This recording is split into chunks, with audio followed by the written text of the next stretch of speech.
Kerajaan Madani komited mengukuhkan kedudukan keuangan negara. Justru perundangan baharu bakal digubal. Laporan sidang Dewan Rakyat bersama Atika Matar. Silakan.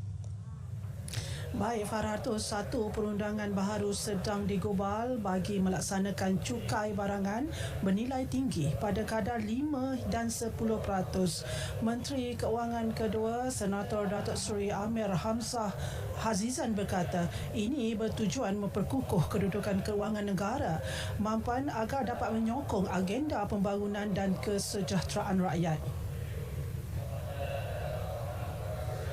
Cukai ini akan dikenakan berdasarkan nilai ambang tertentu yang ditetapkan bagi setiap barangan terlibat. Cukai ini juga bersifat progresif kerana ia dikenakan atas mereka yang mampu membeli barang bernilai tinggi dan tidak membebankan golongan yang berpendapatan rendah. Kerajaan terbuka untuk mengkaji langkah-langkah cukai yang boleh menambah hasil tanpa mendatangkan kesan jangka panjang bagi kemudian hari dengan izin far-reaching impacts.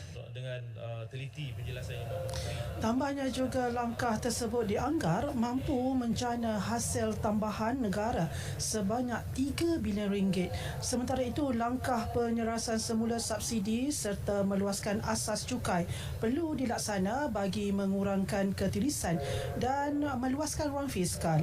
Ia bagi menampung perbelanjaan sekaligus meningkatkan kualiti hidup rakyat.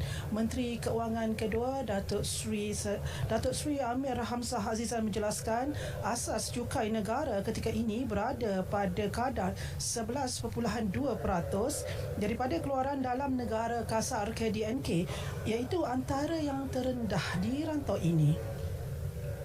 Meskipun reformasi percukaian adalah perlu, kerajaan tetap membuat penelitian sewajarnya bagi memastikan rakyat tidak terbeban dan pada masa sama ruang fiskal kekal mampan.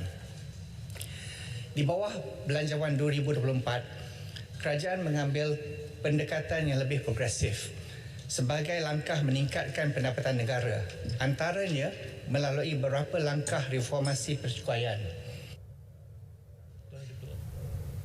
Dalam perkembangan lain, kerajaan terus komited dalam memperkasa hala 7 TVET. Ia bertujuan melahirkan lebih ramai golongan profesional dan teknikal berdaya saing dalam negara selari dengan keperluan perindustrian negara dan kesediaan menghadapi teknologi revolusi industri 4.0. Timbalan Perdana Menteri yang juga Menteri Kemajuan Desa dan Wilayah, Datuk Seri Dr. Ahmad Zahid Hamidi berkata, ketika ini Universiti Kuala Lumpur UniKL menjadi penggerak kepada pusat pengajar dan latihan yang berorientasikan industri. Kerajaan amat menyokong pembangunan dan perluasan pusat-pusat latihan TVET sebagai teaching factory dengan izin. Pelaksanaan konsep Teaching Factory ini merupakan sebahagian inisiatif model Industry Based Education and Training atau IBET, iaitu pendidikan dan latihan yang berpaksikan kepada institusi TVET sebagai pusat pengajaran dan pembelajaran berorientasikan industri. Tambahnya juga kerajaan turut menggalakkan pelibatan industri dalam pembangunan kurikulum ke program baharu TVET. Beliau menjawab pertanyaan ahli Parlimen Pekan Datuk Seri Syed Muhammad Fuzi Syed Ali di Parlimen.